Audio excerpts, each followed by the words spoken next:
Okay, I got my little drill chuck that I ordered off the web. I had ordered a little drill chuck, and it came with a little motor, which I forgot that it actually come with a motor, and a set of drills, and it's so I kind of wanted to show you it because I'm kind of impressed with it. Although it looks good, we'll have to check everything out, but it came in the package here. It's got the chuck key, and it has the motor. It's a permanent magnet motor. Got a permanent magnet motor, which is exactly the same size as what I made this fit, so I'll probably use the motor that came with the chuck. And it came with an arbor adapter for the motor to fit into the chuck, and here's the chuck. And like I say, it's actually a pretty nice little chuck. Kind of impressed with it. It closes right down to nothing, and the chuck key fits nice in it. It comes with an adapter that you can mount the motor to and work on like a vertical or a little drill press like I just got done making. Oh, and it also came with a set of drills. A little tiny set of drills came with that chuck. So for the price, it was actually a pretty good deal. And here's the arbor that goes into the back. It's a Jacob's Taper 0. What I'm going to do is I'm going to, when I get ready to finish that, knock that in there and chuck it on the biggest diameter that I can chuck it on in here, the jaws. And I'm going to set up and rebore this hole. Matter of fact, I might just make that whole thing over, that Jacob's taper. I'll just take a piece of 1/4 inch brass and dial in the angle like I did with the other piece and make one. The reason I want to do that is then I know that it's going to run absolutely true to the motor shaft. So, but I can't do that because I'm in the process of moving my control, my feed control on the lathe, so I've got that tore apart. So I'm going to cut away from this video and I'm going to go finish that, and I'll probably video that. So it's got a little bit of wiring to do, and I'm going to put a micro switch on to turn the motor on and off, or turn the power supply on and off, and I'm going to move the control box from where I had it down here. I've got it all pulled apart already. Pull the end off here again. I'm going to move it from there, this control box, up to probably right here somewhere. And like I say, I'm making it so that when I turn the spindle off, the feed will shut off. And I'm going to accomplish that with what I've been working on here. This is the end piece for the lathe, and I have a little micro switch set up here. I made a little bracket, kind of like a little L bracket, and that I can adjust in and out. Got a micro switch on here. I've got a notch ground in this collar, and so I'm going to take the it'd be the normally open side of this, so that it's open when it's not activated, and then when you turn it, it'll close the circuit and turn the power unit back on.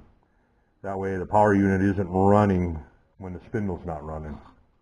I used it a couple times. I didn't like reaching down to the end of the lathe, and plus every time I stopped to measure something, the motor just, kept on running. So I'm going to solve that. So Anyway, these are the, like I say, these are the parts right here. I'm going to go ahead and solder a couple wires on here, a couple leads on the switch on the right two of them, and heat shrink them, and I'll cover the whole thing up. Then I'll put that back on the lathe and run my wires. When I get done with it, I'll give you a gander at it, and we'll take a look, and I'll show you how it works. So hopefully that'll be the end of that project, because that'll be set up the way I want it then. It should be anyway. And then I'll get back to the drill chuck, the little finger chuck, or high-speed finger chuck. I don't know what you really want to call it. It's not really a finger chuck, it's a powered chuck. It's a high-speed chuck, that's for sure. But I want to get that done. And then once I get that done, I got projects all lined up. Then I want to get back to this little baby here and finish up on it. That's what spurred me on for the high-speed chuck for the lathe anyway, was that motor. Trying to drill a real small hole and wasn't having much luck. So I had luck on one, and it took me like four drills and 4 parts, or either 4 or 5 anyway. So anyway, that's what I'm doing, and I'm gonna go and get back to it.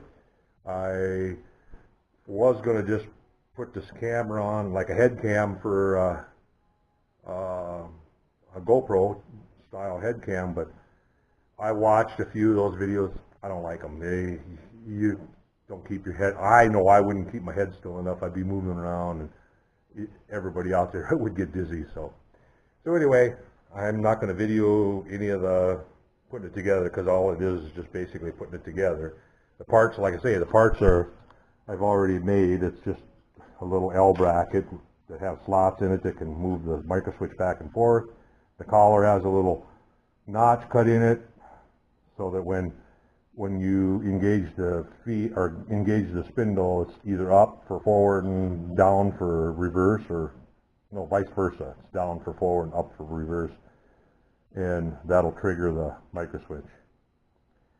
And just a quick little update on my power feed for my lathe that I didn't like the control box mounted on the end, and I mounted it up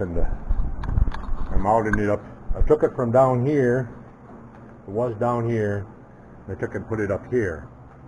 And then while I was doing that, it's all wired, goes through my pegboard here, and the box sits on the other side, and I have it all wired in and to a plug-in that I can unplug the box and plug it back in. And while I was at it, I put a micro switch down here, right here, riding on this collar. And I cut a groove in that collar and put a switch there, because I did not like it being on all the time when the machine wasn't in gear. So now I have an on and off switch here. I can turn that off and it won't come on. Even when I flip the feed handle or the handle down, it's not going to come on. You know, I'll start the lathe up here. See if I get it. I'll just put it into a low gear here. B1. So you'll see it didn't come on, but if I flip that on, it's on. Everything's running. It's running at 100, and then the moment I pull this handle up, it shuts it off. Nothing's running. So in reverse, forward, I'll like that much better, because now when I'm measuring, it's not running. It's not sitting there running, and I still have my control for slowing her down or speeding it up, and I don't have to reach. I no longer have to reach down there. I can just reach right over here. Most of my work is right here anyway. It's down in this end. I very seldom do anything longer than probably that right there, about halfway to that, so should be plenty fine where it's at. And see, I can turn the spindle off and have the feed going. That's because the feed handle is down. But when I pull that feed handle up to the neutral, then it stops. And that, like I say, it's a micro switch that rides on here. It breaks the circuit to the power box. It shuts the power box off. So anyway, now I can go back to my little high-speed drill truck